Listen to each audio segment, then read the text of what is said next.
Les femmes sont beaucoup moins susceptibles de commettre des crimes que les hommes. Seulement 7% des prisonniers dans le monde sont des femmes. Cependant, toute personne qui se trouve derrière les barreaux de la prison pour femmes de l'Indiana, la prison pour femmes la plus dure du monde, est toujours en danger. Car les pénitenciers de ce type aux États-Unis accueillent principalement des détenus qui ont commis les pires crimes. Dans la vidéo d'aujourd'hui, nous vous montrons à quoi ressemble la vie quotidienne des criminels et quel type de femmes y sont enfermées. Vous pouvez vous attendre à des détenus coriaces, à des mesures pénitentiaires féroces et à un aperçu d'une vie que vous n'aimeriez certainement pas mener.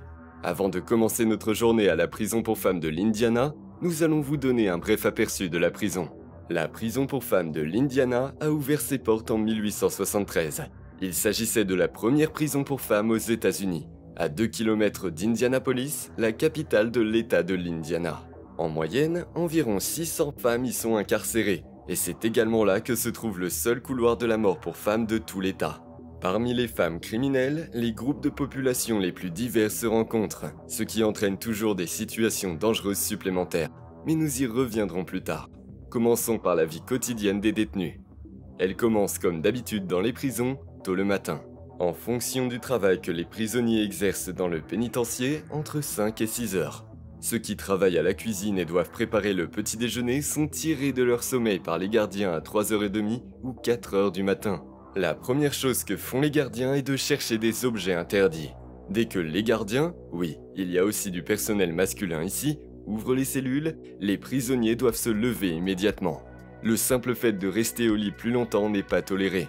La sévérité des gardiens se manifeste tout au long de la journée. Ils décident quand vous devez être où, quand vous devez vous réveiller et vous endormir, et même quand les prisonniers sont autorisés à se parler. Environ la moitié des femmes sont logées par 3 ou 4 dans des cellules où il n'y a ni eau courante ni toilette. D'autres sont encore plus nombreuses. Il n'y a pratiquement pas d'espace pour les effets personnels. L'air conditionné est également absent, bien qu'il fasse souvent très chaud dans les cellules.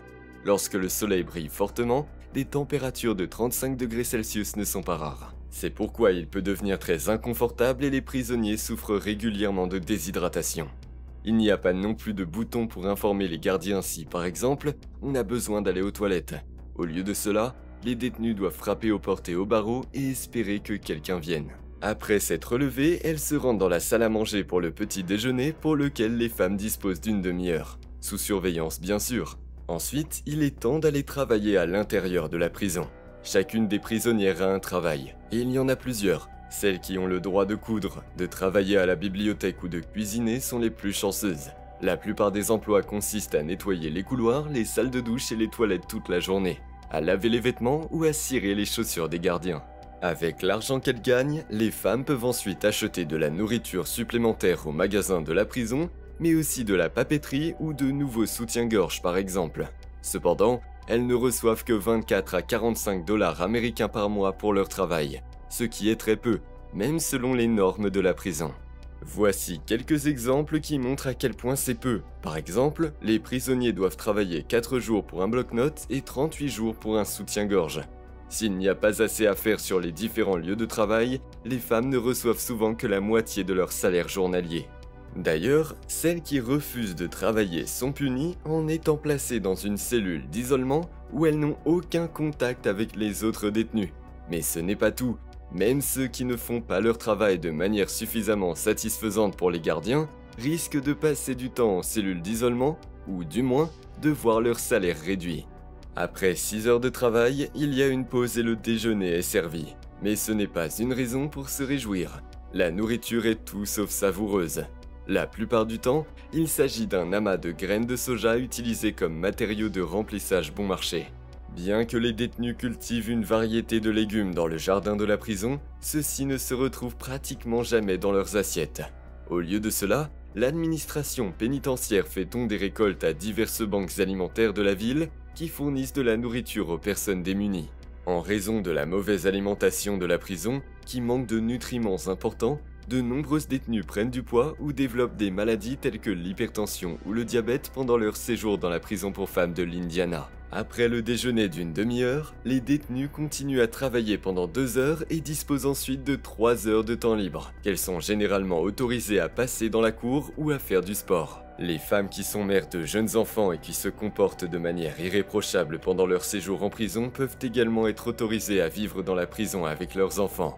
Elles ont alors généralement une vie plus confortable derrière les barreaux que les autres prisonniers. Balbina Hernandez en est un exemple. Cette femme de 34 ans était enceinte lorsqu'elle a été arrêtée pour trafic de substances intoxicantes et risque maintenant 6 ans dans la prison pour femmes de l'Indiana. Grâce à la mesure prise par la prison en 2007, elle a été autorisée à garder sa fille après l'accouchement, qui grandit maintenant avec sa mère en prison. Ce programme inhabituel a d'ailleurs l'effet escompté.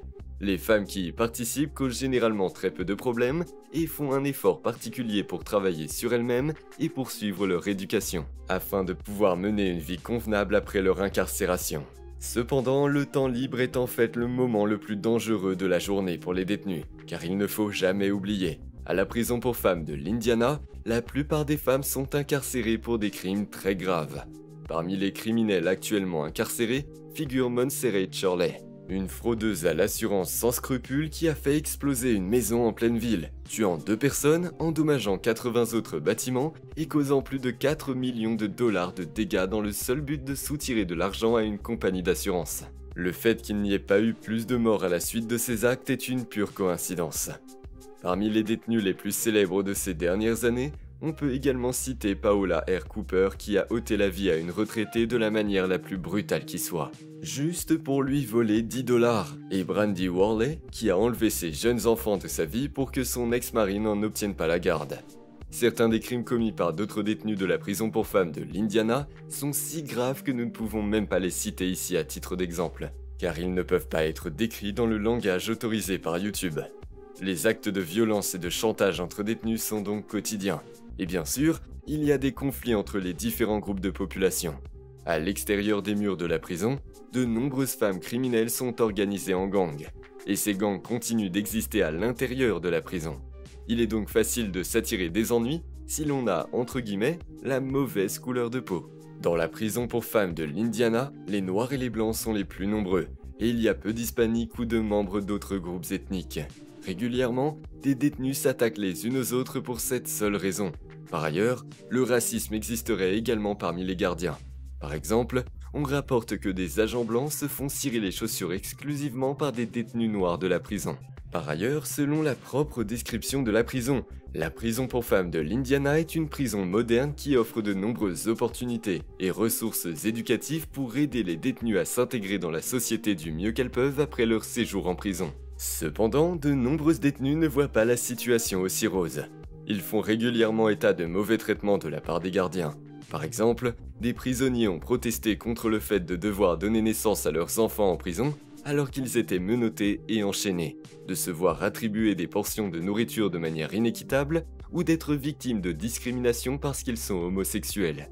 Les femmes souffrant de maux de dents auraient parfois reçu l'instruction de dormir simplement avec une chaussette dans la bouche, et bien qu'il y ait évidemment un cabinet médical dans la prison, de nombreuses prisonnières se voient refuser des visites pour des problèmes de santé, selon elles. En cas de comportement inapproprié, les gardiens aspergent parfois les prisonniers de gaz poivré selon les plaintes. À 17h30, c'est l'heure du dîner avant que les prisonnières ne retournent dans leurs cellules.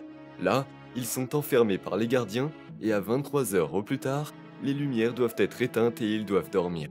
La nuit, les gardiens patrouillent dans les couloirs et effectuent à plusieurs reprises des contrôles surprises dans les cellules ou pouillent les prisonniers qu'ils réveillent de leur sommeil. Les inspections sont possibles à tout moment dans la prison pour femmes de l'Indiana. Il y a parfois des mesures dégradantes où les prisonnières doivent se déshabiller complètement avant d'être fouillées et où toutes les ouvertures du corps sont fouillées, comme le rapporte cette ancienne détenue. Et déjà, en quelques heures, la journée recommence pour les prisonnières exactement comme la veille, encore et encore. Les peines de prison allant de 30 à plus de 100 ans n'étant pas rares, de nombreux détenus ne connaîtront rien d'autre jusqu'à leur mort que ce que nous vous avons décrit dans cette vidéo. Si vous avez trouvé intéressante cette vidéo sur une journée dans la prison pour femmes la plus dure du monde, laissez un like et abonnez-vous à notre chaîne. Au revoir et à la prochaine!